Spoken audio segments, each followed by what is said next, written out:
So before we jump in, just thank you guys for being here all tonight. I know that it's not just this, it's Wednesday night.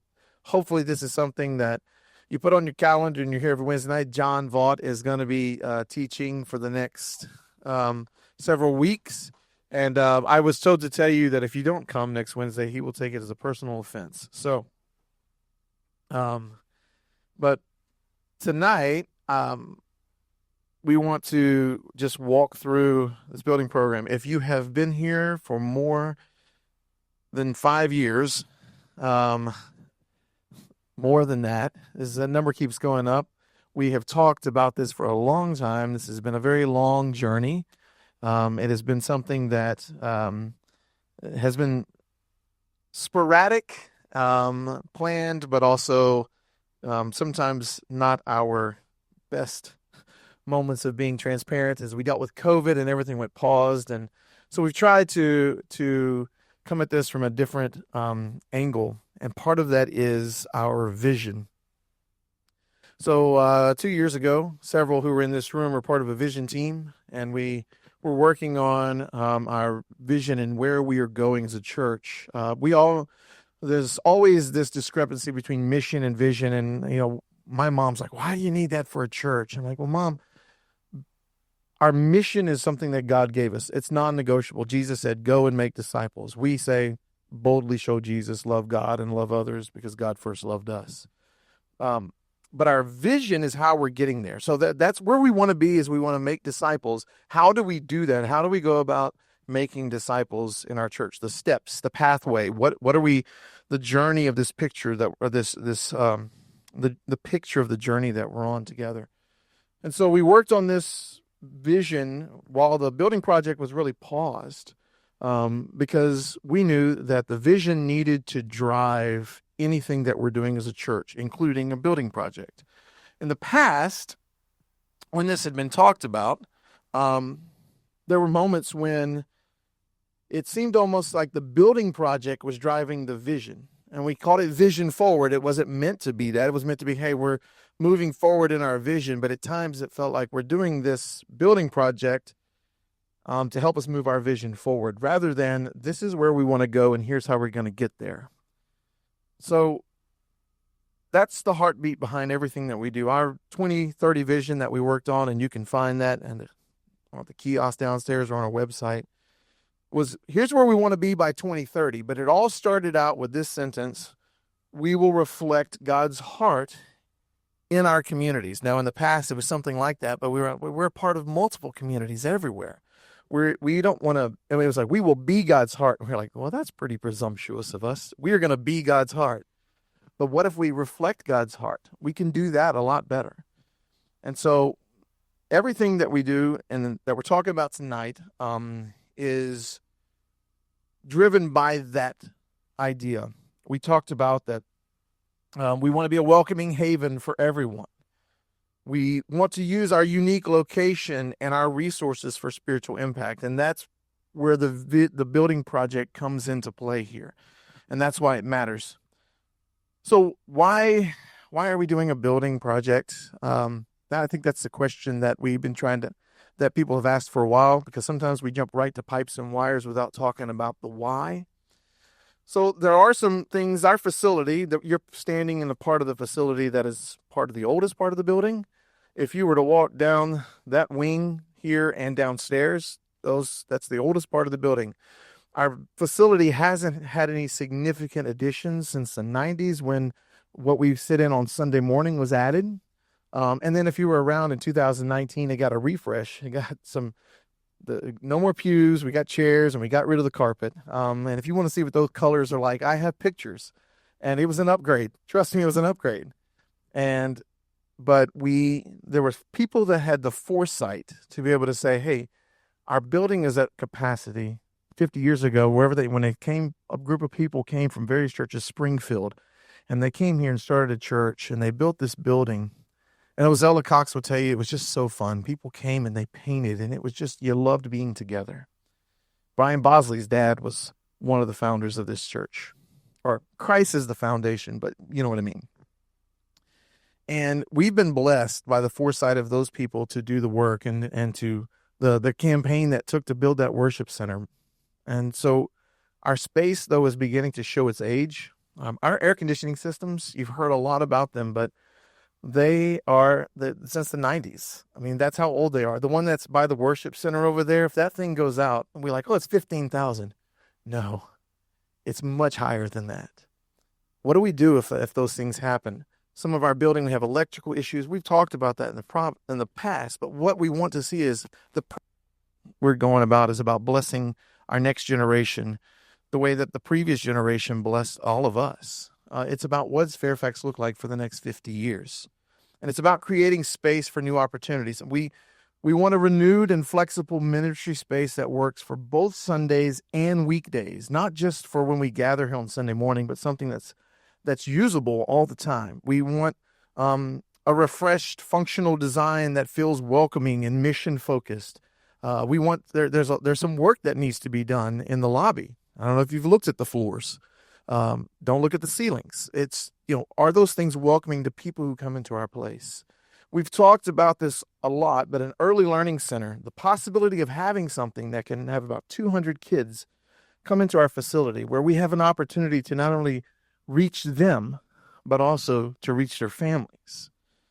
That's why we're pursuing this. And it's not for the sake of the building itself. That I don't think that we need to get wrapped up into the fact of look how great these plans are. We've been down that road. We did the video that we had a couple of years ago. We're like, look how great this is. It was awesome. And you're like, man, I really can't wait to walk into that massive lobby that's 2 stories high. And it's nice, but it wasn't functional for who we are or what we want to do. And so we're not pursuing this because it's going to make our building look flashy and amazing. We're doing it for the sake of the kingdom and for people that we can reach. And so that's the vision. And that's why we believe the project matters. But it needs vision, needs space, and ministry needs home. And we have a fantastic facility here that we're really, really, really behind in a lot of maintenance that needs to be done. And so we want you to see ideas. We want you to hear them, but we also want we're going to show the plans. They're on tables as well if you need a closer look. But what we're going to do is we want you to see how the facility can both serve our church and our community. And David is going to walk us through those plans and so that you get a real sense of how the building can carry us in our vision or how it's going to function within our vision. So.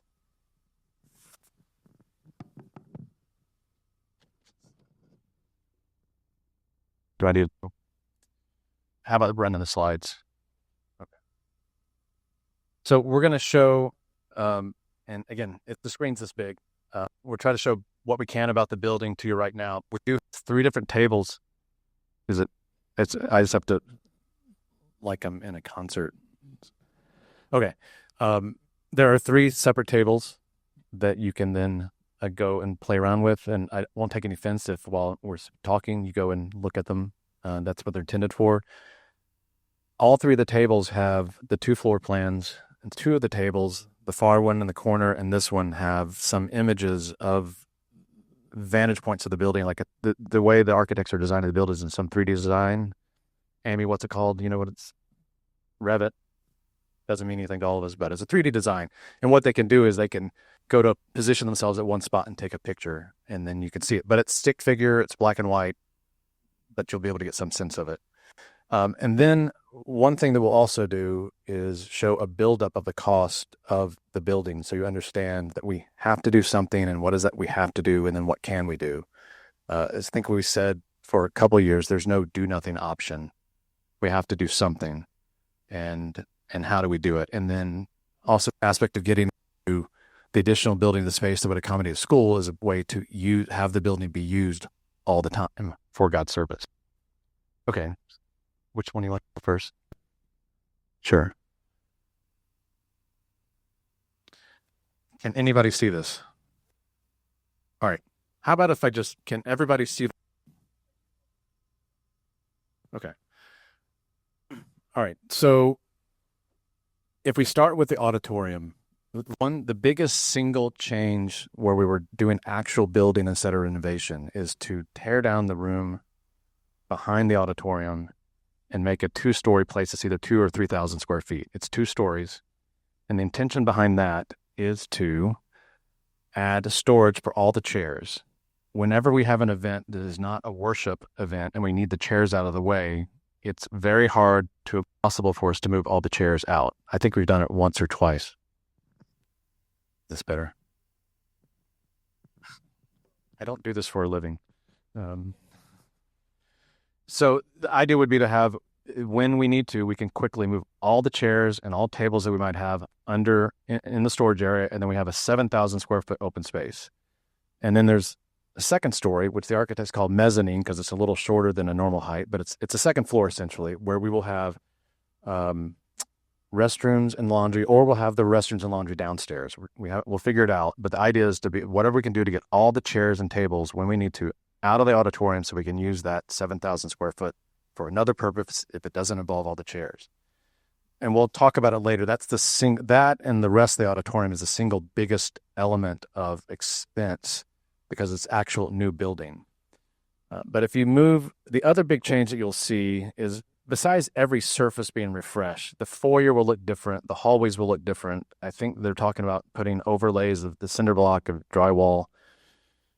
But the biggest thing you'll notice is that the offices will be where the nursery is, and the nursery will be where the offices are. So the nurseries will be towards the classrooms, and the back entrance, the other entrance we often use, and the offices will be closer to the auditorium. But that will also allow a couple things. It'll allow an exterior entrance to the office. So if you're coming to the office to see one of the ministers or do something in the office space, you'll be able to park in the front parking space and parking lot and run in. And then it'll also allow the hallway, that main hallway will be a little bit wider than it is now. So it's already like 9 or 10 feet wide. I think it's going to be 12 or 13 feet wide or so. So it's a bigger fellowship space there. And we will be converting, the plan is to take what is now here, the communion prep room. If you know what it is, if you don't, there's a little door, fridge, coffee sink where we do communion prep. The idea is to expand that down the hallway so that we have a combined communion prep for when we need to prep communion, but also coffee service that will allow us to do self-serve. It'll also allow us, if we need to, do professionally served. Jacob wants to be a barista. This is going to allow Jacob to show off flex those muscles. And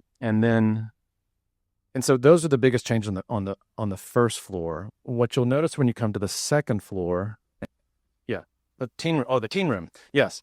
So right now the teen room, it is long and narrow, and it has that hallway, that hallway to nowhere that we don't know why it's there. And I think originally it was designed to be 3 classrooms, and I don't know if they ever use those 3 classrooms.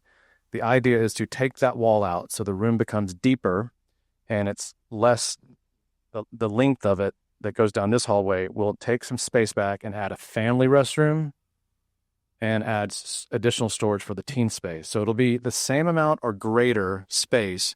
It'll just be a more manageable space. It won't be as long and narrow. But it will also have, right now there's a partition wall that we never use. There are 2 partition walls. I think they use it occasionally, but there'll be 1 partition wall, but there'll also be an operable partition that will allow it to open so that will open out into the fellowship hallway, so that if we need some events where we need more space, the teens will give up their space, and then we can have a larger fellowship space. It just makes it more functional. And I'll talk about it relative to the school later, but let's talk about it from the church perspective. And then if you go down, Robin, to the other entrance. So where the office space is now will be nursery space. And this entrance that we use, and many of you probably came in tonight, this will be the entrance for on weekdays, the school, but on weekends or Wednesday nights, it'll be just like we're using now, but there will be an intake spot. And the only spaces in this building that will be specific to the school that the church does not use will be 1 office for a director and 1 storeroom for their storage of like 123 square feet. So yellow, like Robin shows, that's the only space that will be restricted to the school that we just won't use on an everyday basis. And then going to the second floor, you'll see that, and you'll see these fancy images that we're going to show you. Currently, well, let's look. Everybody look this way. The kitchen is here. It is a warming kitchen. It's not officially a full kitchen. Sometimes when we cook, we're probably breaking the law. Probably.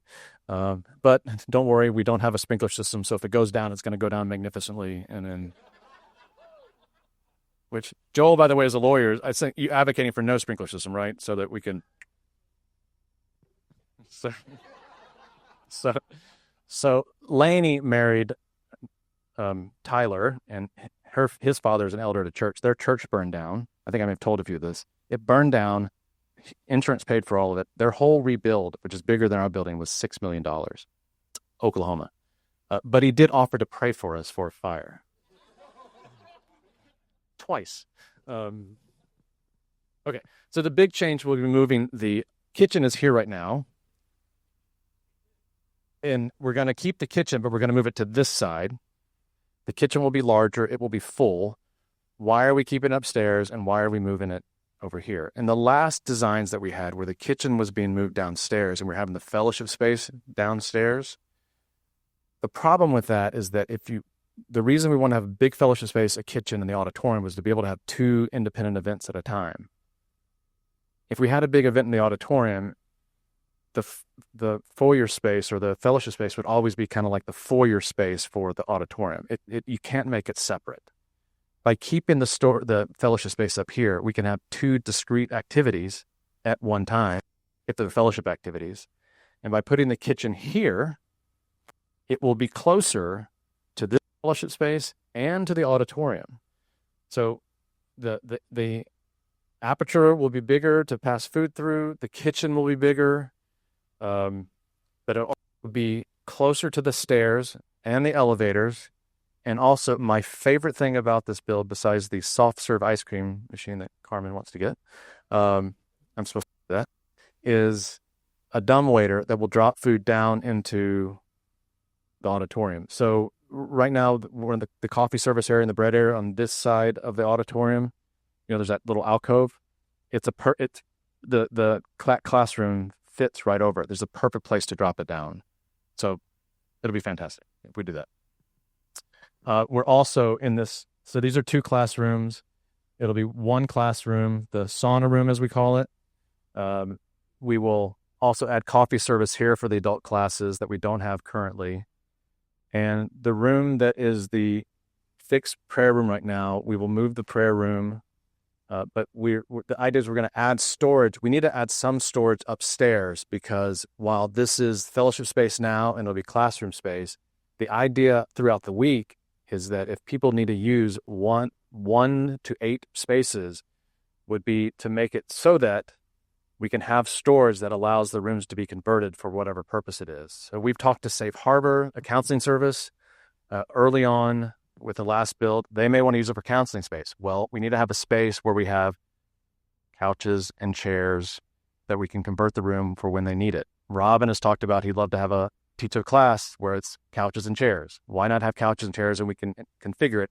It's not going to be all Ben's responsibility, but we'll have to have a team that can jump around and move and make these things happen so that we can use the building as functionally as we can. There are up to 8 great rooms in here that we can use, but we don't use them all the time. And why not?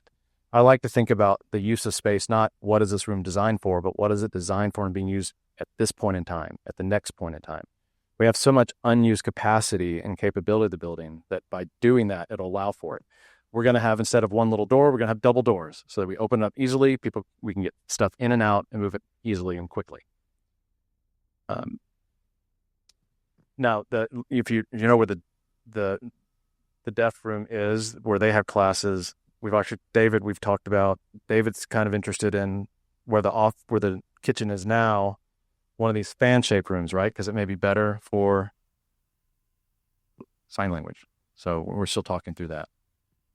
Other big things that I missed. Okay. Paul. Yes, sir. Oh, yeah. So we will redo all. I like to always say that this space will all look different. I think when we moved here, the carpet was white and we just haven't cleaned it. But the company that the brand of the wall system is the best wall system for the architects and the builders, but we will just need to do a whole new wall system. And part of it will be also the doors will open inside so that when we walk down the hallway that you're not blocked. Well, think about it also from an ADA perspective, people trying to get through. I mean, I'm generally capable of walking and I have problems getting through sometimes, but we'll work on that. It'll all be refreshed. It'll look different and new. They're going to do stuff with the lighting and the ceiling, so it'll look quite a bit different. Anything else? Yeah. All right. So again, we have the different tables. You can go look through those. And then there are also in some of the tables, there are images that you can look at. They're not the fancy image like the video we saw before. And when you look at the image of the fellowship space here, and you look and you say, well, there's the kitchen. Why are they showing that? It's a trick. It's actually looking this way, and the kitchen's that way. It's fantastic, but you won't notice it until I told you. But look at it, talk about it, ask me any questions, ask Paul any questions, ask Robin questions. We're here to talk about any of that. What we'd also like to do now is show you how we build up the cost. Okay.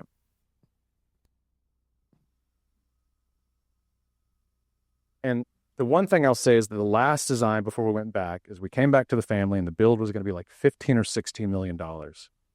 And for some of us, that may have not seemed like a big deal, but for me, it was crazy. And part of the reason of that cost was that this one-story part of the building where the teen spaces and the offices were going to be torn down and rebuilt into 2 stories. And part of that was to accommodate the large entrance, the 2-story entrance, and to build space for the school. Space that there's not really need for it for the church classrooms, but it was going to be built for the school. By not doing that, and by keeping the entrance as it is, we're able to just renovate that space and then still use the teen space in Kingdom Corner for school space when it's not needed by the church for other purposes. It's just a smarter, more economical use of the space. Evan, do you want to show the... Okay.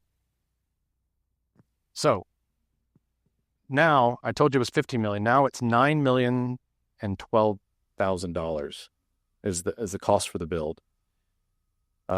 This includes, I'll tell you what includes and what doesn't include. It includes anything and everything related to the build. There are costs that related to an AV consultant.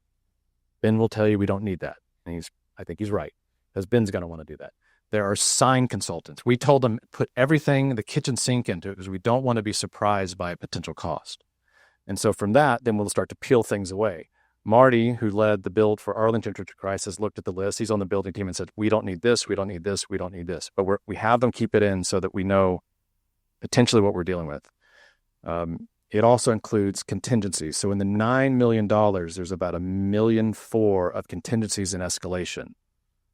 If you talk to other people that deal in real estate, particularly Chad Patterson, will say, leave the contingencies in because our eyes are always bigger than our stomach, and we will want things that we think we don't want. We'll say, add this, add this, add this. So we're keeping those in right now. So with the contingencies, it's $9 million. Without it's 7.6 if it's $1.4 million for contingencies. The way that works out to get to the $9 million is the first $2.8 million is pipes and wires and fixing the electrical so that our kids don't have to wear hard hats when they go back in the teen area, and we don't have to sign off that they can get electrocuted and we won't get sued. It's fixing the space. We spend $2.8 million. The place will be safer and cleaner, and we'll have a sprinkler system, which I understand is not a safety thing, but it's a preservation thing. But the building will look exactly the same. The carpet won't even be cleaned for that. The parking lot includes $450,000 to redo the carpet to the parking lot. So the only thing that'll look different is the parking lot. That is the base minimum of there is no do nothing option. It's around $3 million just to fix things that we need to. Then, as we build up, no, it's fine. That's okay. So we're building it up to get to the $9 million. To relocate the kitchen from here from there to there, it's $325,000 estimate. If we just convert the kitchen in space where it is to a fully functioning kitchen, that's $125,000. So it's moving $200,000 is moved from here to here. You can question whether that makes sense, but the overall usability over long term, we think that makes sense to do. The biggest single component of the build is around a little over almost $2.3 million to add the space behind the auditorium and to do the auditorium work. Now, how much did it cost to build the auditorium when we did in 96? Wasn't it something less than that, probably? Anybody know? 2 or 3, okay. It's crazy, but it's 2025. So to do the auditorium and the space behind it, that's $2.3 million. This is the single only physical addition that we're adding to the building. And it's adding 2 to 3. Yes. In today's money, that'd be like 40 million, right? Something like that. So it's a bargain. So Robin is showing in blue all the space. If we do another 300,000 and 2.3 million, the storage behind the auditorium and the kitchen, which I personally think it adds to the overall functionality of the building. They're major functional steps to the building. Adding the space behind the auditorium, I'm repeating myself, allows us to use that building for multiple reasons fully. It'll add restrooms. It'll add laundry. Whether the laundry's on the first floor and the second floor, we get laundry in the building. We need to do, if normally we'd have tablecloths, we would need to do laundry after tonight. We need to do laundry after when we have Mondays with certain families that come in here for classes, variety of things. And various people take them home and wash them. Why not have it in the building? We can do that. And there may be, if we continue with hypothermia, we may get the opportunity to do laundry for the guests that stay there and for a variety of other purposes. Right now in the baptistry, it's just changing rooms, isn't it? Actually a toilet and a shower so that it's a fully functioning restrooms. It'll add so much to the functionality of it. And we'll make sure that where it is now, like somebody that has disabilities can't really get up to the stage. Doug, you were talking about the ramp that you built, which is about a 45-degree angle, isn't it? Yeah, that's not healthy. We will have some sort of ramp or lift system. One of the architect's children is quadriplegic, and she's been very attentive about our needs in the family to say what works and what doesn't work. Okay, and so that gets you to 5.26 million to do the absolute base and to add the storage space behind the room and the auditorium work. The next 3.75 to get to the 9 million will make the whole building look different. That is the refreshing of the classrooms, the moving of the offices, the relocation of the renovation of the hallway, the teen space, every space. Now, when we looked at it two times ago, most of the cost was going into tearing down part of the building and building the school. If you look at this, and the last design we had a restroom for every child, essentially. There were 2 restrooms in every classroom, and we realized that we don't need that. We don't have to have it. Maybe it's a selling feature for some families, but we think if we, watch the kids appropriately, we can send them to the restrooms. That very little of the build is going to be just for the benefit of the school. 2 classrooms. Now, right now we store some, like Trail Life and some other groups store stuff in the downstairs classrooms. Okay, we could keep using it as a classroom if we don't have school space, but we're using classrooms as storage space. Why not move it to the back space or take it to your house? I know some people have some personal things in the storage space, and just make better use of it. But the $3.75 million, again, does so the stuff that we will see is in that latter part, right? So the 2.6 million at the beginning, we're not going to see any of it, but we have to do it. Doing the auditorium, we will see a lot in the auditorium, but most of that cost of 2.2 goes into the storage space behind it. But that also deals with the acoustics and the staging and everything in the auditorium. But then the remainder of the 3.75 does so much to change the functionality and the use of the whole building very little of which is specifically only for the school. The majority of it will be for our benefit that we will see. If we say the school's not to our benefit, that's another discussion. But we will see all of this change with that latter bit that gets us to the 9 million. We're going to assume it's going to still be 9 million, but again, we have those contingencies. Maybe it'll be less if we work to make it better. One thing that we don't include in here is that we also did an estimate of if we do the school, how long will it take for the school to ramp up before the income from the school outpaces the expenses. We have in our estimate, and maybe you could talk about this a little bit about your idea, that it's around $800,000 in year 1 and year 2 that we will have to spend, that the income from the school will not cover it. But in the third year, all 3 years total will be 20,000 over. And that's assuming the school by full capacity is like 85 or 90% capacity. We never have in the models that it's 100% capacity. So I think it's a little bit potentially conservative, but it's not aggressive. So again, the first 2 years, it would be $680,000 in the first year, and then a total of $800,000 in years 1 and year 2. But by year 3 will be again 20,000 over. So we'll make that up by the third year. Robin had an idea that may help accelerate that. And we've been talking with and we'll talk about this in a bit, a not-for-profit stewardship consultant who has talked about some ways to promote the school. You want to chat about that? Yeah, one of the things that we talked through with this guy last week, we've had a couple meetings with him, but we talked through in our area, there are people on waiting lists for preschools and early learning centers because they get them on there very early. Some cultures and families who come here value education highly, and so they have their kids in school very early.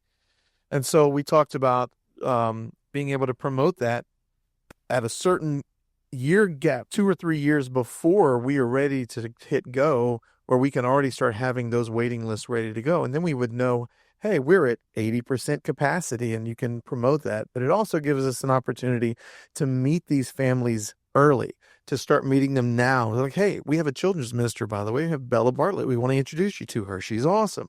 So we can start finding out early where we are with the capacity, how are we getting there, and it gives us a little bit more of a ramp up. Instead of worrying like year 1, hope we get enough people to sign up, that we're starting early enough. And it also gives us a deadline to go, we have to be done by this date.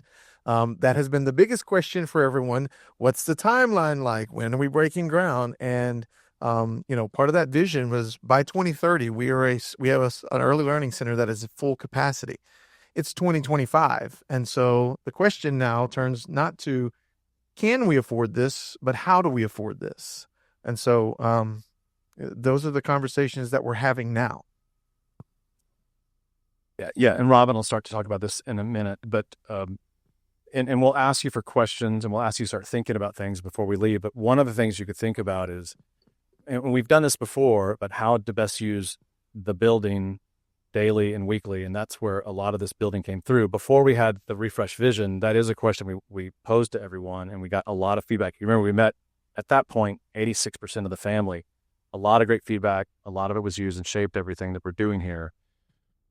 What we're going to do now is talk about, with the $9 million, how do we afford it? We've talked to, there'll be, do we raise all the money ourselves? Do we finance it a bit? We have no loan right now on the property. We have talked to a number of banks, 3 or 4 different banks, and they will loan 50 to 60% of the build cost. Now, 50% of the build cost includes the $9 million projected and anything else that we've spent to date. So all the work that we've done before, probably $500,000 or so to date. I think that gets included in the project cost as well, which we paid for. But we need to talk about how we're going to finance that. Part of the idea of, and also right now with the campaign that we did before that we paused, some people didn't pause in their giving. And we have over $500,000 still saved, available for the program, so we're already ahead of the game a little bit, that has already been raised, and we still have. the generous gifts and donations that people have made towards us already, but we need to do more. And so we're going to determine, how do we do that? Do we raise all of it? Do we raise 50%, which we've already got? You know, if we have to raise 4.5 million, we've already got 500,000. Do we raise 4 million? How do we do that? So the next phase is for us to go into start meeting with family members. And Robin will talk about this, but the last time we met across the family, as I just mentioned, we met with 86% of the family members, person to person. We don't need to do that this time for this purpose about stewardship, but yeah, what we want to start doing, and I want to make sure that we leave time for questions. So we have 10 minutes. What we want to start, our plan is to start doing is reaching out to families in the next couple of months in the fall and start having these conversations about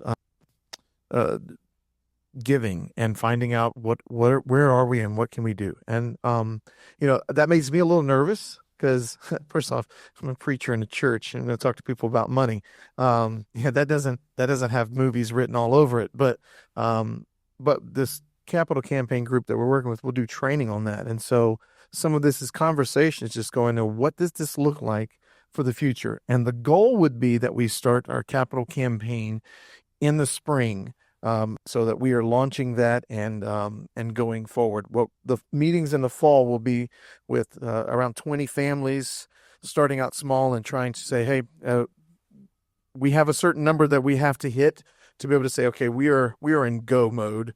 And so we'll be talking to seeding is what they call it, seeding families, and just talking through the next steps forward.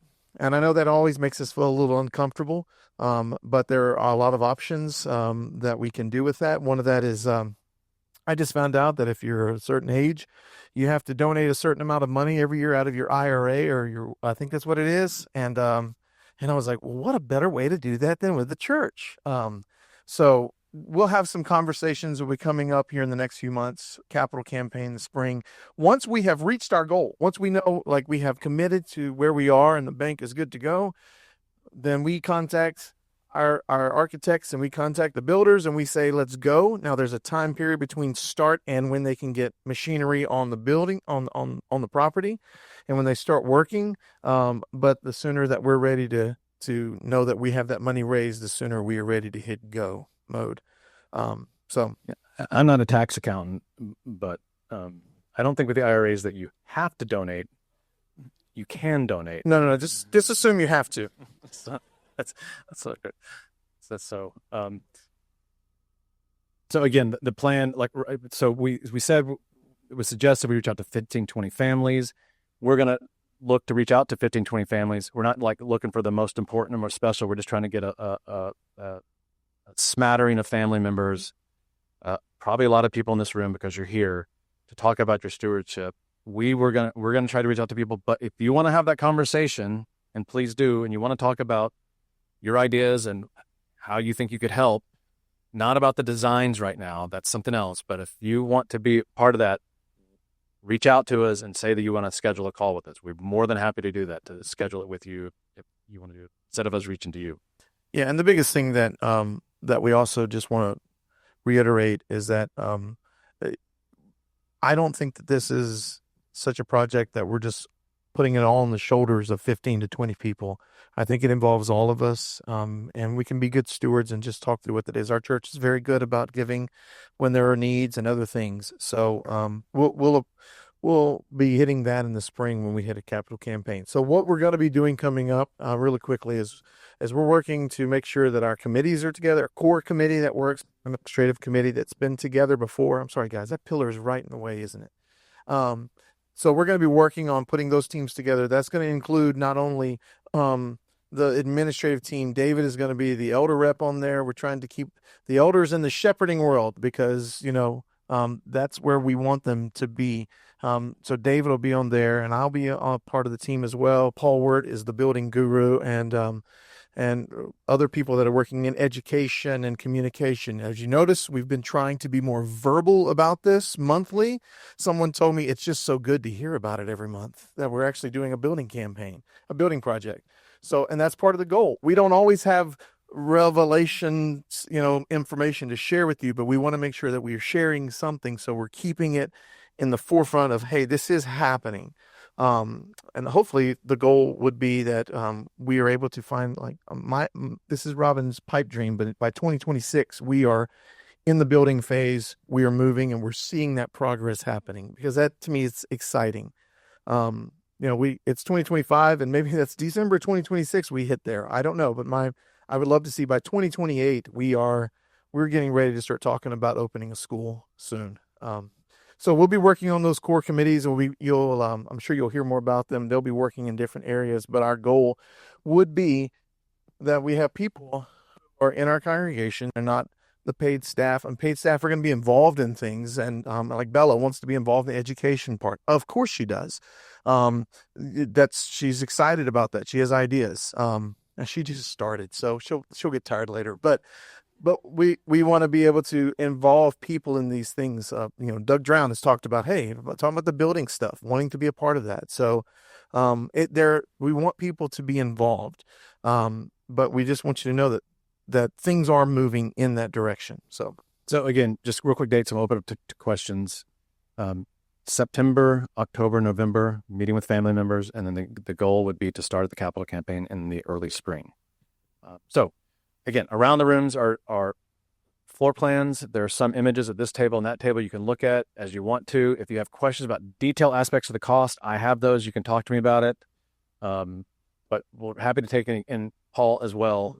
But please ask questions. We'll determine if it's going to be a long question we can answer here, or if it's something we can take offline. But go ahead. You threw out a figure a couple of times. You said we had $500,000 already pledged or committed. And I saw a different figure online. It said we had over $1 million. So what's this? So $1 million have been contributed to date, and we have somewhere over 500,000, maybe 600,000 that we haven't used on that. That's minus expenses. Yeah. So we've had building, zoning, architecture expenses that have gone through to get through to this stage, and some of the building expenses. It hasn't been wasted. It's gone towards the designs of this. So there's still, my point with this is there's a lot of money that we have that allows us to do this.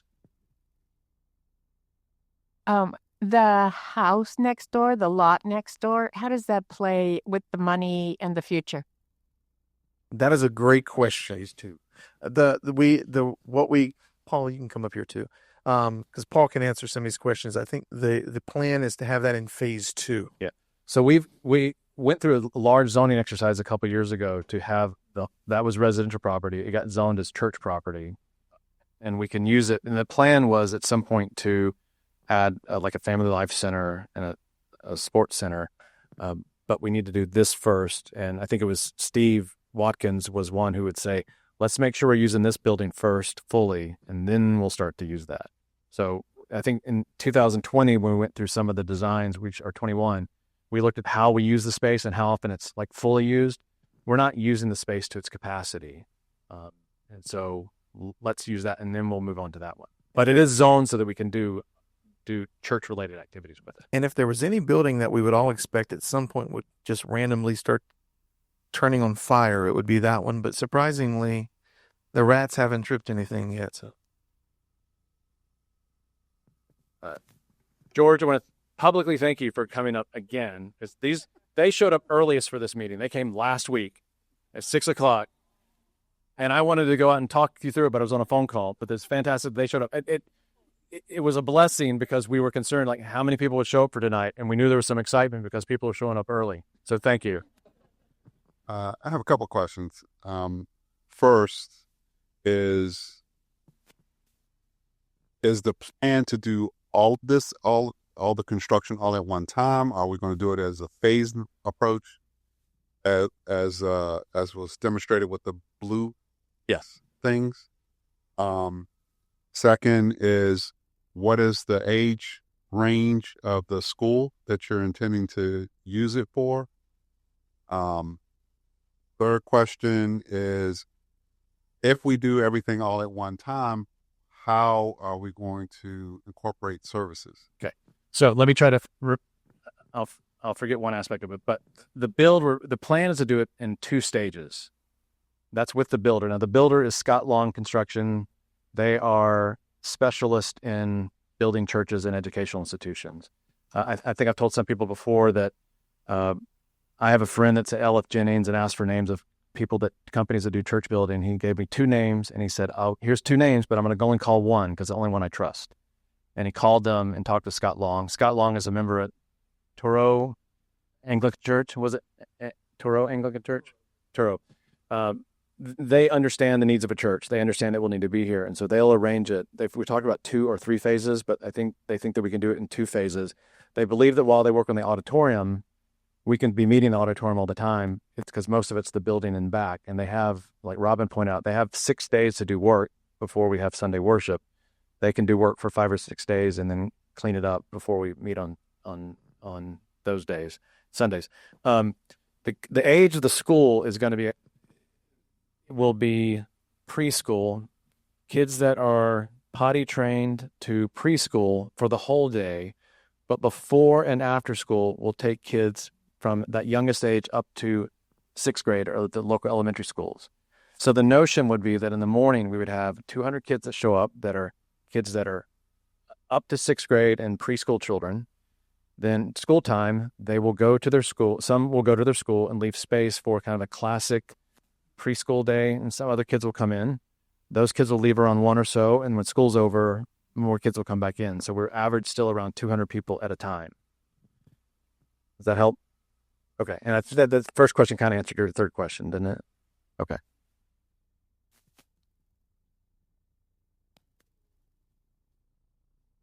I'm going to put you on microphone so they can hear you. Transportation. Yeah. The transportation for the before and after care. Yes, you will need to get a CDL license. You don't want me to drive. No, we've talked about the notion. Most of the school will likely be like Navy Elementary and then over towards Greenbrier. And so they're very close, but part of the plan would be to have 2 buses that would be able to work that. When we're not going to go out and buy super expensive charter buses, but, functional buses.